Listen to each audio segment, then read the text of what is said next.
Todos encontraram? Livro de Salmos, de número 73, a partir do versículo 1, diz assim: Com efeito, Deus é bom para com Israel, para com os de coração limpo. Quanto a mim, porém, quase me resvalaram os pés. Pouco faltou para que se desviassem os meus passos. Pois eu invejava os arrogantes, ao ver a prosperidade dos perversos. Para eles não há preocupações, o seu corpo é sadio e nédio. Não partilham das canseiras dos mortais, nem são afligidos como os outros homens. Daí a soberba que os cinge como um colar, e a violência que os envolve como um manto. Os olhos saltam-lhes da gordura, do coração brotam-lhes fantasias. Mostejam e falam maliciosamente, da opressão falam com altivez. Contra os céus desandam a boca, e a sua língua percorre a terra.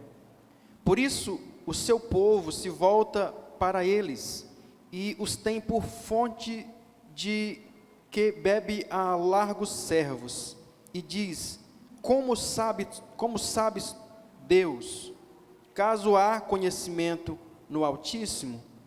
Eis que são estes os ímpios, e sempre tranquilos aumentam as suas riquezas. Com efeito, inutilmente conservei puro o meu coração, e lavei a mão na inocência, pois de contínuo sou afligido, e cada manhã castigado. Se eu pensara em falar tais palavras, já aí teria traído a geração dos teus filhos. Em só refletir para compreender isso, achei muito pesada tarefa para mim, até que entrei no santuário de Deus, e atinei com o fim deles.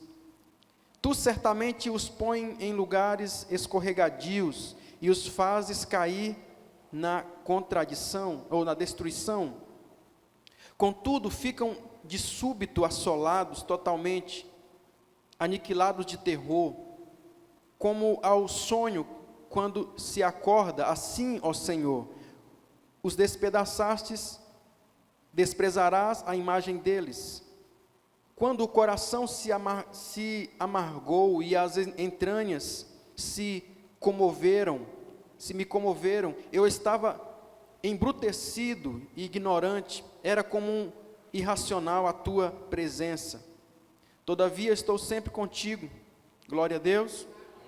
Tu seguras pela minha mão direita, tu me guia com o teu conselho, e depois me recebe na tua glória.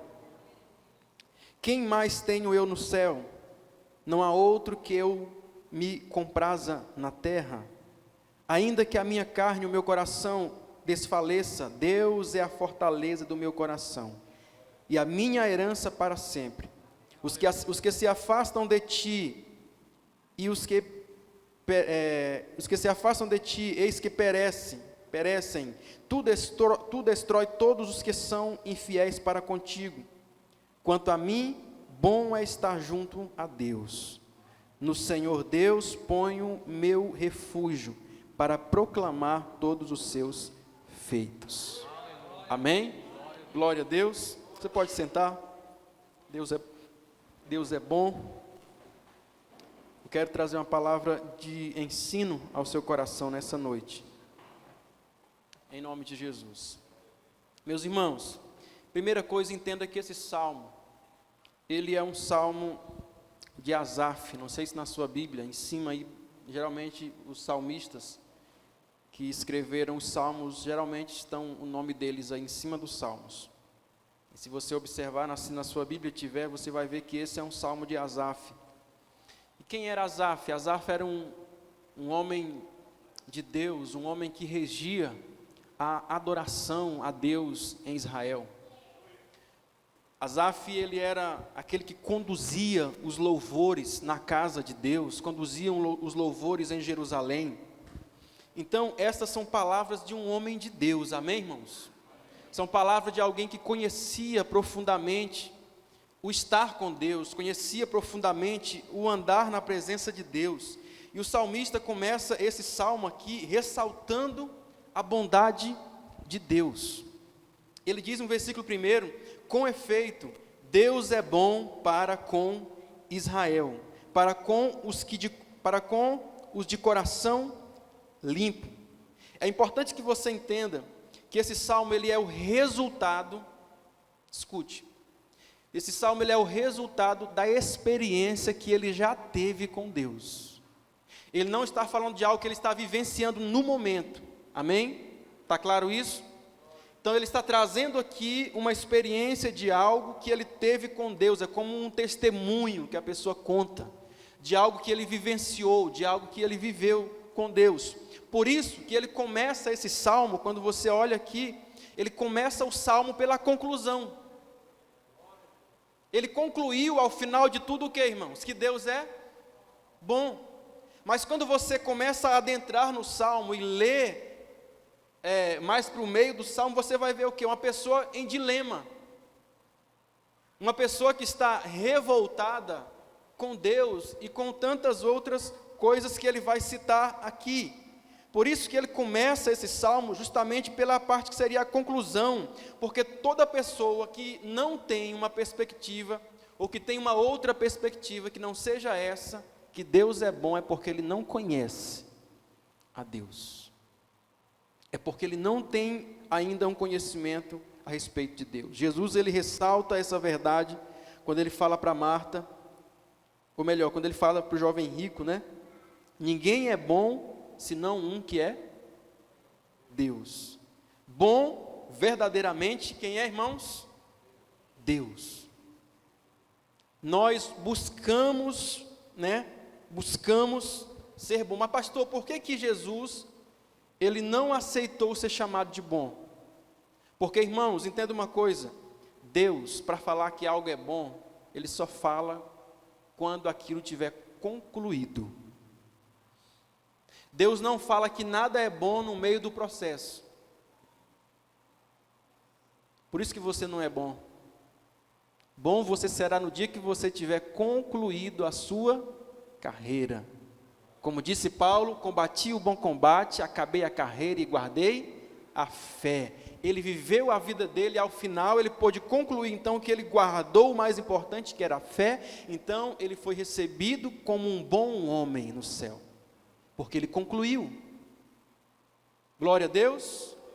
Então Jesus, ele não vai dizer que nada é bom, a não ser depois que esteja concluído. Você vai ver na criação, sempre que terminava um dia, o escritor diz assim, e viu Deus que era bom. E fez Deus a luz, e viu Deus que era bom. Por quê? Deus só fala que é bom quando conclui. Deus concluía, então Deus dizia, e viu Deus que era bom. Então, eu quero dizer para você, eu quero convidar você, eu quero animar você, a que você erga o seu coração, que você erga a sua mão, que você erga a sua voz, e que você declare a bondade de Deus. Sabe por quê, irmãos? Porque Jesus, ele declarou lá na cruz, está consumado. Ele não deixou a obra pela metade. Hoje você pode erguer a sua voz e dizer, Jesus é bom. Sabe por quê? Porque ele concluiu a obra de salvação por você, porque ele concluiu aquilo que ele começou, e lá na cruz do Calvário, ele disse, está consumado, o preço foi pago. Então hoje você pode dizer, Jesus é bom. Como diz a música, né? Tudo tem sido tão, mas tão bom para mim. Isso é verdade na sua vida? Será que você tem essa visão de que realmente Deus tem sido bom na sua vida? Então, sabe, não perca a oportunidade de engrandecer o Senhor, dizer que Ele é bom, de dizer que Ele é maravilhoso, porque, como diz o salmista, verdadeiramente Deus é bom. Então, aí você vai ver algo que, irmãos, o meio do salmo aqui expressa algo que é muito do nosso cotidiano. Olha para cá, presta atenção. É muito do nosso cotidiano. Ele vai dizer aí, pouco me faltou para que eu desviasse os meus passos, pois eu invejava os arrogantes, e ao ver a prosperidade dos perversos. Então aqui ele fala, aqui o salmista fala de algumas coisas que devem ser consideradas aqui, observadas. Ele faz aqui uma comparação do justo com o perverso. Diga comparação. Inveja. Ele diz que invejava os maus. Ele tem aqui no coração um sentimento de injustiça, e ele reclama isso para Deus. E ele então pensava que era inútil servir a Deus. Isso aqui é algo que nós cristãos precisamos ter no nosso coração. Porque a palavra diz que a primeira coisa que ele faz aqui é traçar um comparativo entre ele, a vida dele, um homem de Deus, servir a Deus. Ele faz um comparativo entre ele, e ele não faz com outro irmão, ele faz com os perversos. A Bíblia diz que ele olha para os maus, e parecia que os maus estavam em vantagem. O problema da comparação, irmãos, é que a comparação vai te fazer uma pessoa invejosa. A comparação é a mãe da inveja, e a inveja não te deixa ser feliz. Quantos querem ser felizes? Todo mundo quer ser feliz. Mas o mundo que nós vivemos hoje é um mundo que a comparação é a régua que você muitas vezes usa para dizer se a sua vida está indo bem ou mal. Aí você olha para o outro e fala, não, em relação ao Carlos eu sou um homem de Deus. Aí o Carlos olha para o Pablo, em relação ao Pablo eu sou santo. Aí o Pablo olha para a irmã Dinailda e fala, em relação a Dinailda eu sou bom demais. Mas nem devemos nos comparar com irmãos, e nem devemos nos comparar com ímpios. Nós temos que nos comparar com a palavra de Deus. Nós temos que olhar para a palavra de Deus. Porque quando você deixa essa inveja, essa comparação entrar no seu coração, você vai viver uma vida de invejoso. E o invejoso, ele nunca está satisfeito com nada, irmãos. Ele acabou de comprar um carro. Está lá, nossa, que carro maravilhoso. Nem dormiu de noite olhando para o carro, alisando o carro. O dia que você compra é assim, né? Que carro bonito. Aí no outro dia o teu vizinho chega com mais bonito do que o teu. Aí tu fica, rapaz, meu carro não presta não. Eu tenho que trocar esse carro. E a comparação vai te fazendo o tempo todo ser uma pessoa insatisfeita com tudo, inclusive com a sua própria vida. É por isso que o invejoso, irmãos, ele nunca vai ser feliz. E aqui eu te pergunto, por que você se veste como você se veste? Por que você corta o seu cabelo como corta? Por que pentia como pentia? Por que você comprou o carro que comprou? Ou por que você pintou a casa daquela cor? Porque você gosta, porque satisfaz plenamente você, ou porque você se compara com os outros?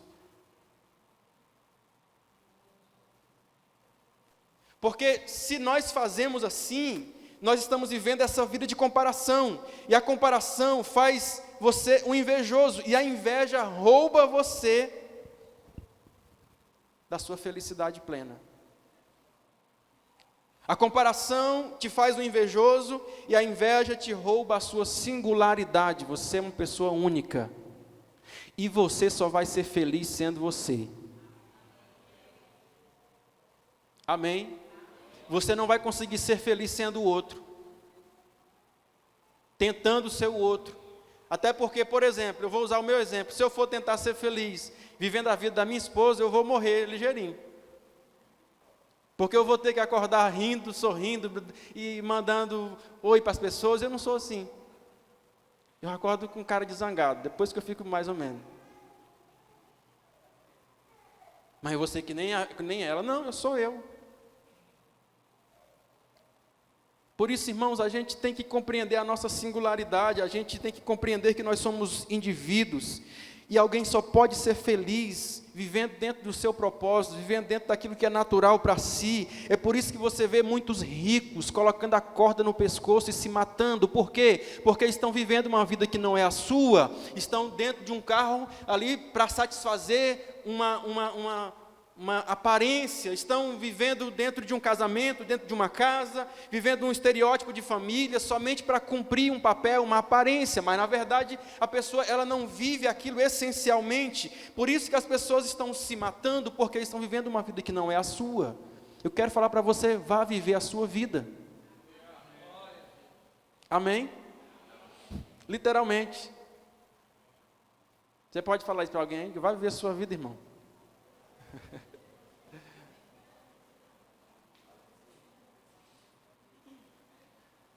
Vai viver a sua vida.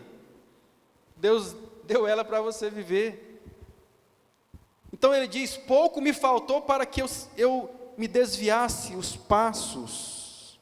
Ao observar a vida dos ímpios, Asaf chega a pensar em ser como eles. Queridos, seja sincero com você mesmo. De vez em quando essas coisas passam na nossa cabeça, não é? Asaf diz assim, eu olhava para a vida dos ímpios e eu fiquei com inveja deles.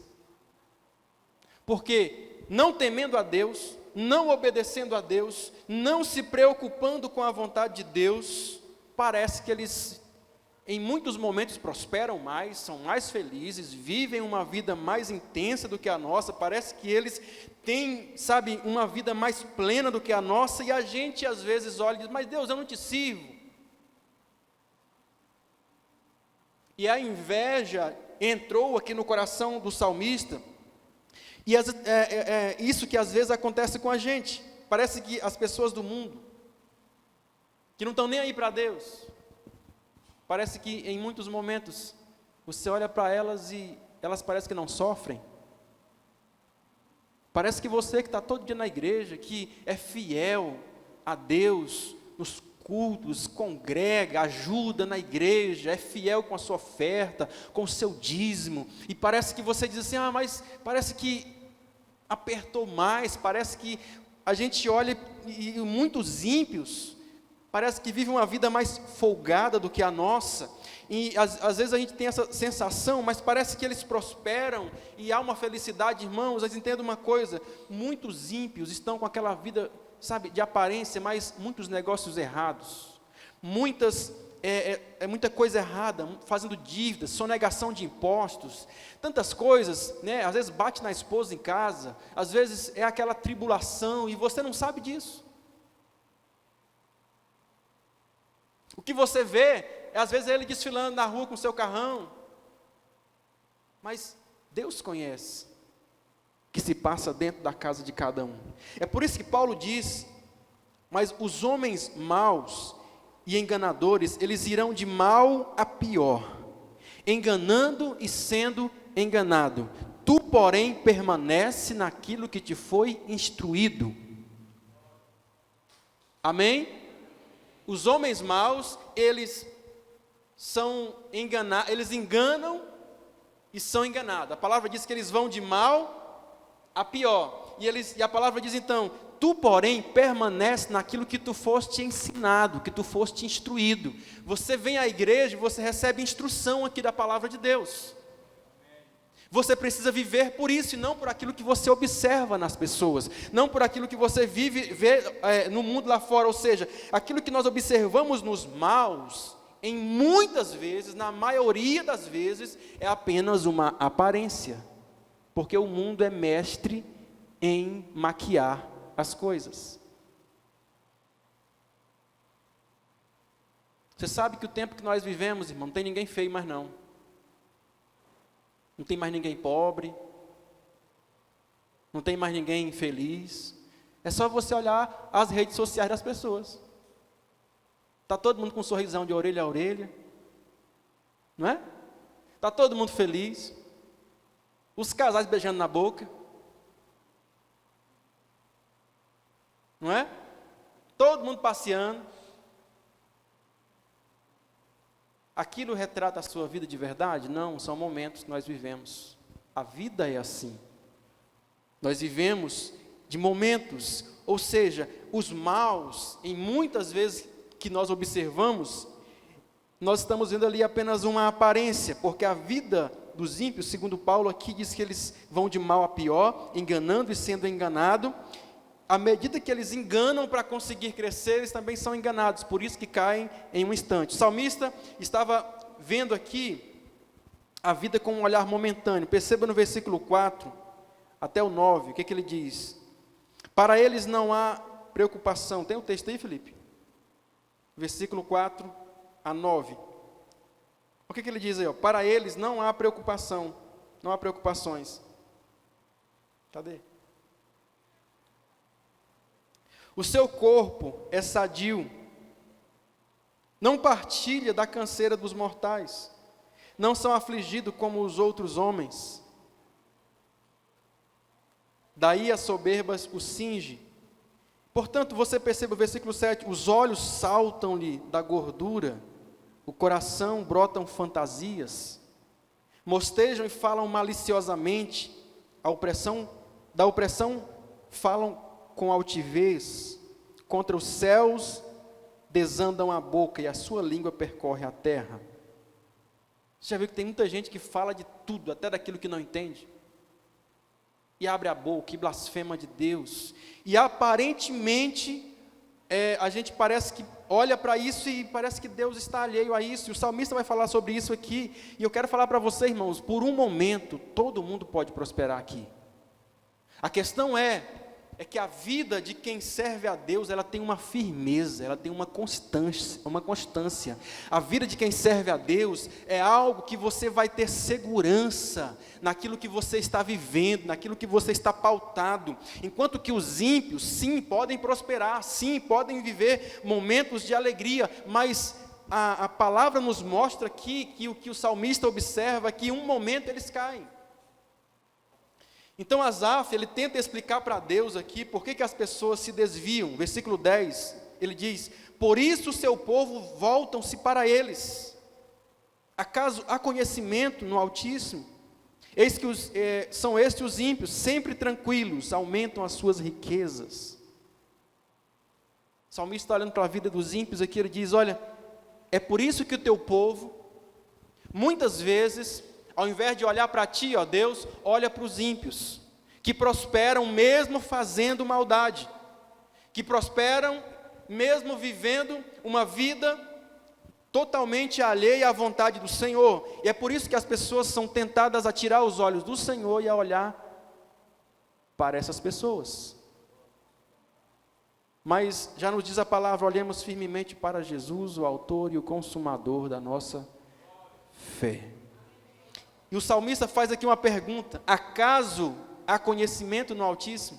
Em outras palavras, irmão, Senhor, tu está vendo isso aqui? O Senhor percebe que eu tenho vivido prudentemente e as pessoas que não temem o Senhor prosperam mais, têm uma vida mais feliz, têm uma vida aparentemente mais, abastada, e Ele está aqui cobrando de Deus uma resposta, tentando exigir de Deus aqui uma resposta. E aí Asaf, ele não entendia que a pureza e a inocência faz bem para nós mesmos. Ele vai dizer no versículo 13 aí: com efeito, inutilmente conservei puro o meu coração e lavei as minhas mãos na inocência, pois de contínuo sou afligido. Em só refletir sobre isso, não achei pesada demais essa tarefa. Então, você percebe o quê? Que ele vai dizer aqui: com efeito, inutilmente conservei puro o meu coração e lavei as mãos na inocência. Queridos, entenda uma coisa: a felicidade verdadeira está exatamente em um coração puro e inocente. Pastor, não, a felicidade está em você ter tudo que você quer. Não, a felicidade está em você ter um coração puro e inocente. Veja as crianças, como elas pulam e brincam, elas esbarram em uma na outra, às vezes até dá um soco na outra, mas daí a 5 minutinhos elas estão brincando de novo, felizes como se nada aconteceu. E como somos nós? Às vezes uma palavra que ouvimos, às vezes uma atitude que alguém tem para conosco azeda o nosso coração. Às vezes uma atitude que você recebeu de alguém, isso muda a sua vida. Veja como amargura, o rancor, a mágoa, a malícia, impede as pessoas de serem felizes verdadeiramente, quão amarga torna-se a vida das pessoas que são duras de coração. Escute, vou dizer de novo. Quão amarga vai tornando a vida das pessoas que são duras de coração. Pessoas que o rancor, a mágoa, a malícia, a amargura as impede simplesmente de serem felizes. Se afastam das pessoas, não perdoam, se acham perfeitas demais para estar entre os pecadores. Eu acho tão interessante, irmãos, quando eu vejo uma pessoa abrir a boca para dizer para mim, ou para qualquer outra pessoa, que não consegue perdoar os outros. Eu fico pensando comigo, é uma coisa que você não pode fazer nada, porque é a pessoa, mas eu fico pensando comigo assim, meu Deus, será que essa pessoa compreende que todos nós precisamos de perdão? Meu irmão, a vida só tem graça quando o seu coração é puro. Quando o seu coração é inocente. Eu quero falar para você, não deixe a vida te enrijecer. Peça que Deus quebrante o seu coração. Saiba compreender a humanidade das pessoas, todo mundo erra. Por que que quando erra comigo eu não posso perdoar, mas quando eu erro com alguém, fulano, me perdoa aí, poxa. Quando nós erramos, irmãos, nós queremos ser perdoados. Aqui é onde entra a diferença, né,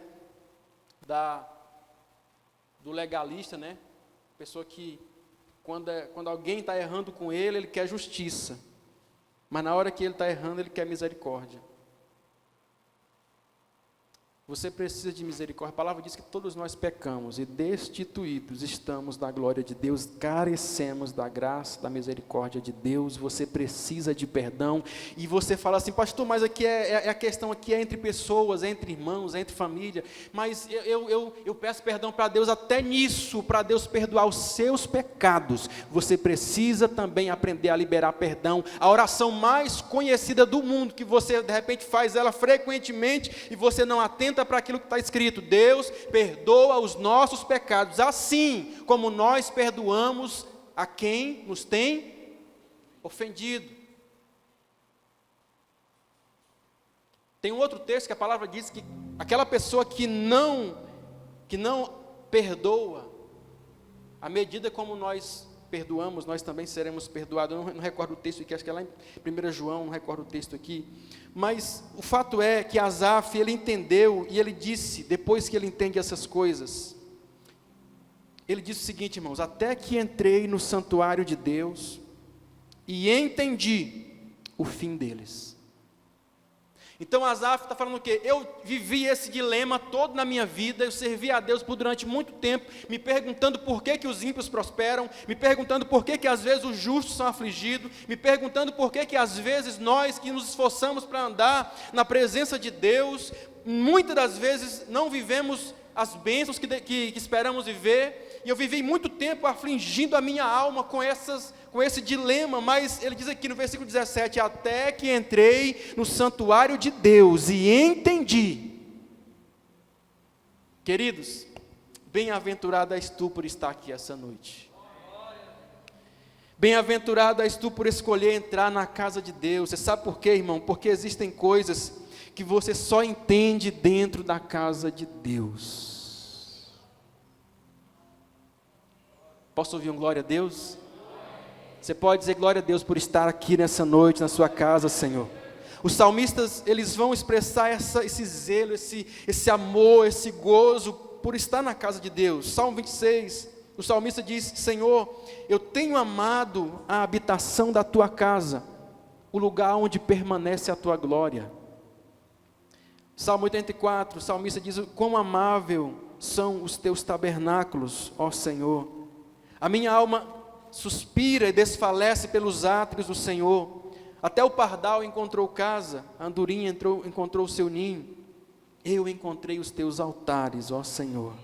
Bem-aventurados os que habitam em tua casa, louvar-te-ão perpetuamente. Queridos, o fato de congregar deve ser algo especialíssimo para você.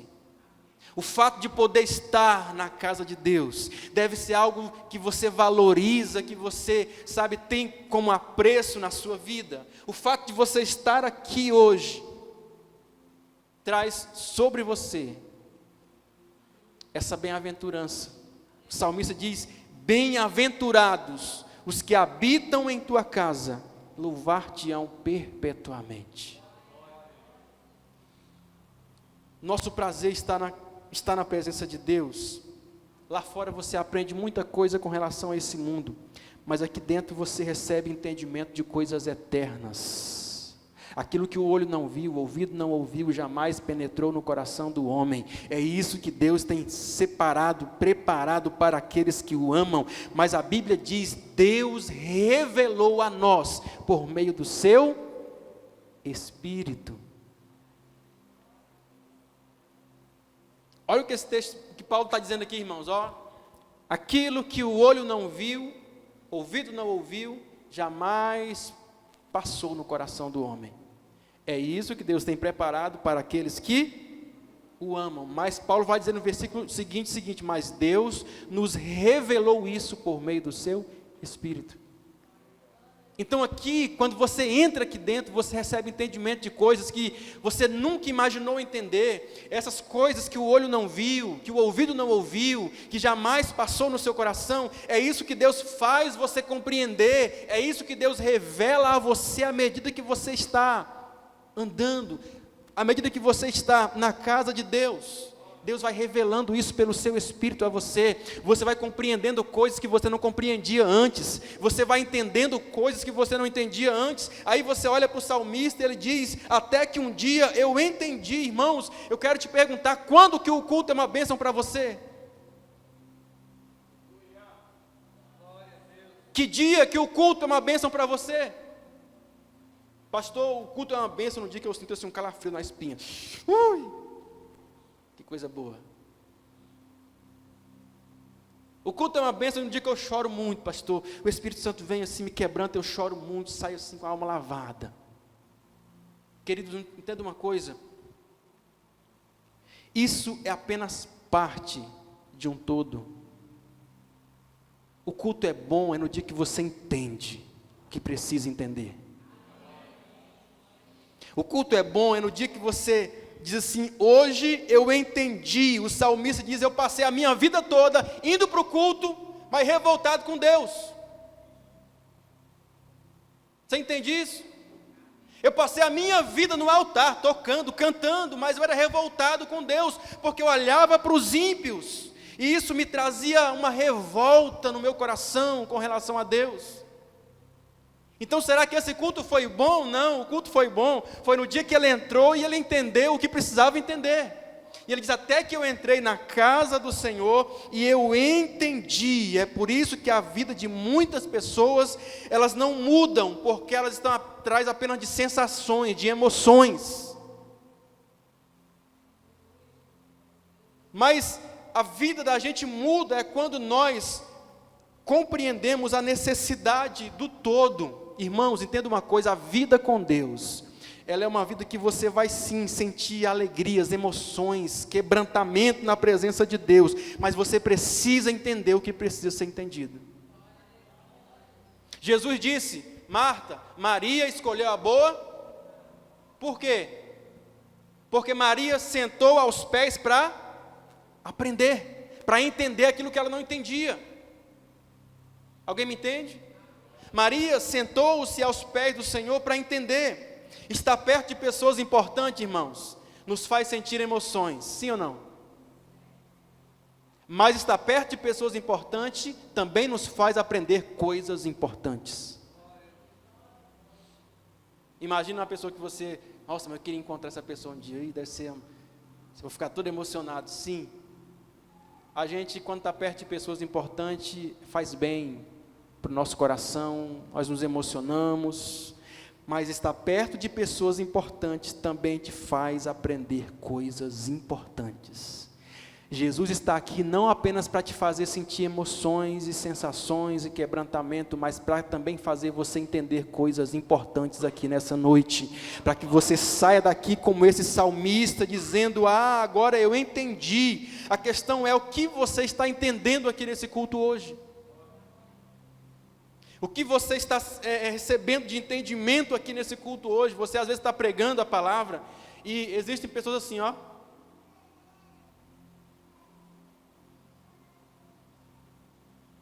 Só que tem algumas pessoas, você está pregando a palavra, irmãos, e ela está com aquela cara assim de ficha caindo, não tem?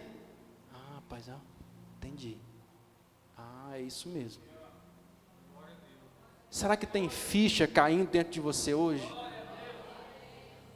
Ou será que você está, lá no mundo da lua, o crente girafa, o corpo na igreja, a cabeça lá fora? Você tem que estar ligado na palavra de Deus. Porque não adianta nada você entrar aqui e sentir emoções fortíssimas por Deus estar aqui, se você não entender a palavra para que você possa viver isso que Deus está revelando a você. O salmista teve sua vida mudada, por quê? Porque ele entendeu aquilo que Deus revelou a ele. Ele disse: até agora eu entendi. Então, no dia que eu entendi, esse sentimento mudou dentro de mim. Irmãos, entenda uma coisa: a ignorância traz aflição na gente. Ele sofria, irmãos. Por quê? Porque ele não entendia. E ele diz: agora eu entendi. Agora deixa os ímpios para lá. Eu entendi que eu sou próspero. Eu entendi que eu tenho a bênção maior. Eu entendi que servir a Deus, o final, ele vai dizer que a herança dele é o Senhor. Para que algo maior do que isso? Ele vai dizer que o céu o aguarda. Quem tenho eu no céu além de ti, ó Deus? Ele vai compreender aquilo que ele não entendia antes, irmãos. A ignorância nos faz viver aflitos. Asaf afligia a sua alma porque ele não entendia essas coisas. No dia que ele entendeu, a paz entrou na vida dele. Ele: rapaz, para que eu estou me afligindo com isso? Para que eu estou preocupado com isso? Então Asaf entendeu. O que Asaf entendeu? Versículo 17 em diante diz assim: entendi o fim deles. Tu certamente os põe em lugares escorregadios, como ficam de súbitos assolados, totalmente aniquilados de terror. Eu estava entenebrecido, embrutecido, melhor dizendo, ignorante, era como irracional na tua presença. Então você entende aqui que Asaf, ele entendeu algumas coisas. Primeiro, Asaf entendeu que o fim deles é um fim de desolação. Ao contrário do que a Bíblia diz sobre o justo. A palavra diz que a vereda do justo é como a luz da aurora, que vai brilhando, brilhando, brilhando, até se tornar um dia perfeito. Ou seja, nós caminhamos para uma perfeição. Nós caminhamos para uma felicidade maior, nós caminhamos para uma conquista maior, nós caminhamos para objetivos maiores, nós caminhamos para um futuro glorioso. Essa hora você falava amém, glória a Deus, né? Amém, irmãos? Nós caminhamos para algo tão grande, como disse Paulo, uma coisa fácil, esquecendo-me das coisas que para trás ficam. Avançamos para aquelas que estão adiante de mim. Por quê? Porque ele disse também que nada pode se comparar com a glória que em nós há de ser revelada. Existe algo maior a ser revelado a cada dia. Então, o final do justo é sempre caminhando para o fracasso, para a ruína, como diz aqui. Mas a Bíblia diz que o justo, ele vai sendo como uma luz do sol, que vai nascendo pela manhã, que vai ficando mais claro, mais claro, mais claro, até se tornar um dia perfeito, perfeito. É para esse dia que você está caminhando. Receba em nome de Jesus. É para esse dia que você está caminhando, para esse dia de uma luz perfeita, onde você vai poder olhar para você ao meio-dia, ao momento que o sol está mais quente, e você vai dizer assim: agora eu estou aqui, e eu não tenho do que me envergonhar. Porque no meio-dia, irmãos, ninguém quer pecar, ninguém quer errar, porque é a hora que a luz está mais forte, vê tudo. Mas na nossa vida é isso, é caminhando gradativamente. Outra coisa que o salmista entende aí, como em um instante eles caem em desolação. Eles não têm no que se agarrar. Eles não têm em quem acuda eles, né? Mas ao contrário, a Bíblia diz que sobre o justo, Salmo 46, Deus é o nosso refúgio e fortaleza, socorro bem presente na hora da angústia, na hora da tribulação. A palavra diz que os ímpios aqui, segundo o salmista, ele vai dizer que em um segundo, um momento, eles caem em desolação, mas a Bíblia diz que nós temos um Deus que é por nós todos os dias. Eles estão em lugares escorregadios, mas a Bíblia diz que a respeito de nós justos, enquanto que os pés deles, irmãos, é tão ruim, você às vezes já tomou banho nesses lugares que tem pedra, né, que dá aquele lodo assim em cima da pedra, e você fica com os pés, não tem como segurar ali, não é? É ruim você estar num lugar que é escorregadio. Mas a Bíblia diz que essa é a vida dos ímpios. Eles podem até estar num lugar lindo, alto, mas os pés deles estão em um lugar escorregadio. Enquanto isso, a Bíblia diz, o salmista vai dizer: tu nos tiraste de um lamaçal de pecado e colocaste os nossos pés sobre uma rocha. Enquanto que os pés dos ímpios estão no lugar escorregadio, os teus pés estão sobre uma rocha firme, inabalável, que é Jesus Cristo de Nazaré. Veja como eles terminam, em outras palavras, é o que o salmista está dizendo aqui, observa o fim deles, quanto tempo eles duram. Irmãos, eu já vi demais pessoas ostentando uma vida, que você fica assim, rapaz, que vida boa, hein? Que vida maravilhosa, mas, cumprindo o que esse salmo diz, pouco tempo depois você vê a pessoa lá embaixo. Eu lembro-me de duas pessoas na minha cidade, que viveram assim, no máximo que alguém pode viver, segundo o mundo, né? Um foi prefeito por 8 anos lá, chamado Tom Bellarmino. Esse cara é aquele negócio do brasileiro, né? Roubou, mas fez, né? Esse negócio tem que mudar na sua cabeça. Esse era o prefeito lá. Fez muita coisa, mas roubou muito também, irmãos. O homem trocava de carro como trocava de camisa. O homem vivia aquela vida. A minha esposa trabalhava numa loja de roupa, essa roupa cara, e ele ia lá, fazia compra de 15 mil lá para as amantes dele. E aí, você sabe onde é que esse cara está hoje? Ele não tem exatamente nada hoje, nada.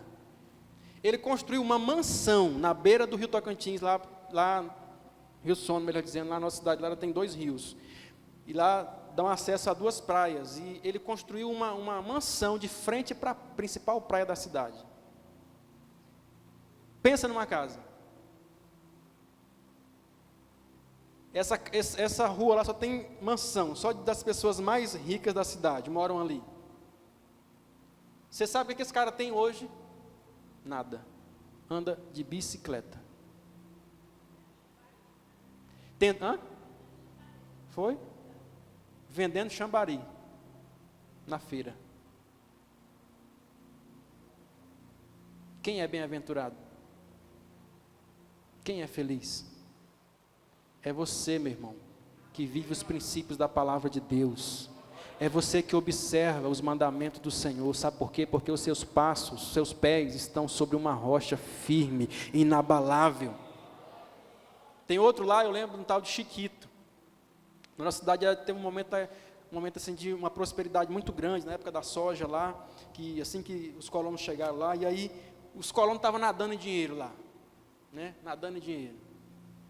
E esses caras tinham a festa do peão, que era feita pela prefeitura anualmente. Eles faziam uma deles lá, só para bancar dinheiro, só para esbanjar dinheiro. E aí o nome que mais se ouvia nesse rodeio era Chiquito. Chiquito. Chiquito não é ninguém mais hoje. Eu sei que você pode puxar a sua memória e você vai lembrar de pessoas assim. Queridos, entenda uma coisa. A Bíblia diz que Herodes, ele mandava matar os cristãos. Ele mandou matar Tiago, ele mandava prender as pessoas. Mas a Bíblia diz que Herodes morreu comido de bicho.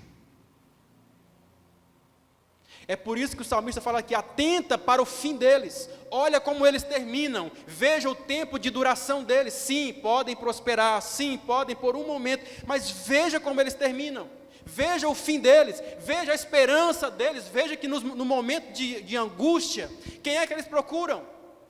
Aquele bichinho lá, Zé Ninguém, mas que tem Deus na vida dele. Então nós precisamos compreender que o que o salmista está dizendo aqui, meu irmão, é um conselho prático para nós vivermos isso. Não tenha inveja dos maus. Quando você olhar e ver alguém prosperando, vai com Deus. O que é meu está guardado no Senhor. E o que é meu é firme. O que é meu é verdadeiro. O que é meu é constante. Para nós terminarmos, o salmista diz algumas palavras terminando esse salmo seguinte: todavia estou sempre contigo, tu me seguras pela minha mão direita. Primeiro, ele diz que ele está sempre com o Senhor. E aí, como é que é a sua constância com Deus? Eu estou sempre contigo, ó Deus. Aí ele vai dizer o seguinte, ó, a tua mão me segura. Irmãos, entenda uma coisa, não é você que segura na mão de Deus. Tem até a canção antiga, né? Segura na mão de Deus, segura. Os velórios cantam muito, né, irmão? Mas essa canção está errada, porque não é segura na mão de Deus, é Deus que segura nas nossas mãos, porque se dependêssemos de nós, irmãos, nós soltaríamos a mão do Senhor, mas porque não depende de nós, a nossa mão está segurada, agarrada pela mão daquele que é maior do que nós, a destra do Senhor nos segura, nos sustenta. Versículo 24, ele diz, tu me guias com o teu conselho. A palavra de Deus é como um GPS, que conduz você. Meu cunhado estava querendo fazer uma viagem, aí ele falou assim, rapaz, tu faz essas viagens, tu já foi para muito lugar aí longe, aí, tu dá conta da... Eu falei, não, é só GPS, não sei andar para lugar nenhum desses aí que eu fui. Você vai lá e confia, né, irmão? Se errar, o GPS acabou, você está lascado. Mas a palavra de Deus, ela é um GPS, é como um GPS, porque a Bíblia diz que ela é como um guia que nos leva à vontade perfeita de Deus. Então, ele diz, depois de me receberes na glória, quem mais tenho eu no céu? Entenda uma coisa, você tem que querer ir para o céu, não é porque o céu é bonito, porque o céu tem rua de ouro, não é porque o céu tem diamante, porque o céu tem pedras, como a palavra diz no Apocalipse, né? Pedra de todo tipo de pedra de... Não, você tem que querer ir para o céu porque Deus está lá, irmãos, porque a herança do cristão é Deus. O salmista vai falar aqui, ó, quem tenho eu no céu? O Senhor é a nossa maior herança. Ele vai dizer, não há outro que eu tenha mais prazer na terra. Ainda que a minha carne e o meu coração desfaleça, Deus é a fortaleza do meu coração, a minha herança para sempre. Os que se afastam de ti, eis que perecem. Tu destróis todos os que são infiéis para contigo. Quanto a mim, bom é estar junto a Deus. No Senhor Deus ponho o meu refúgio para proclamar todos os seus feitos. Se você quiser viver uma vida distante desse Deus, a escolha é sua. Mas os seus pés estarão em lugares escorregadios. Como o salmista diz aqui, quanto a mim, eu falo para ti também, quanto a mim, bom é estar junto a Deus. Fica de pé em nome de Jesus. Você pode aplaudir Ele?